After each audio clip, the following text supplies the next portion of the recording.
Soyez fidèles à votre potentiel. Shalom bien-aimés dans le Seigneur. Notre méditation du jour s'intitule « Soyez fidèles à votre potentiel ». Première partie. Nous tirons notre texte en Genèse 39, 22 qui nous dit ceci. « Et le chef de la prison plaça sous sa surveillance tous les prisonniers qui étaient dans la prison. Et rien ne s'y faisait que par lui. Alléluia. » Dieu a enfui en vous tout ce dont vous avez besoin pour vous révéler dans ce monde. C'est ce qu'on appelle potentiel. Aujourd'hui, plusieurs se sentent perdus ou ne savent même pas par où commencer pour réussir effectivement leur vie. Ceci, parce que la société a plus mis l'accent sur le fait d'aller à l'école et à l'université que sur le fait de découvrir son potentiel. Mais il n'est jamais trop tard pour découvrir son potentiel. Et ce n'est pas toujours une révélation soudaine. C'est souvent un processus pour faire cette découverte. Premièrement, explorez vos talents et vos passions.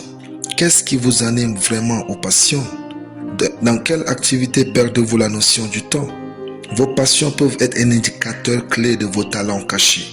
Qu'est-ce que Dieu a mis en vous qui vous donne une sorte de joie et de bonheur ineffable quand vous le faites? Si vous trouvez cette passion et vous y êtes fidèle, Dieu fera de vous une référence et un modèle de succès pour les générations futures. Deuxièmement, identifiez vos forces. Êtes-vous doué pour communiquer, résoudre des problèmes, créer et organiser? Demandez l'avis de vos proches. Parfois, les autres voient en nous des qualités que nous ne percevons pas. Votre force est un atout pour votre succès. Troisièmement, n'ayez pas peur de tester de nouvelles choses. Quelquefois, vous avez besoin d'un nouveau cadre pour découvrir notre version de vous et notez ce que vous pouvez faire de meilleur. N'ayez donc jamais peur de sortir de votre zone habituelle pour faire ce que vous n'avez jamais fait.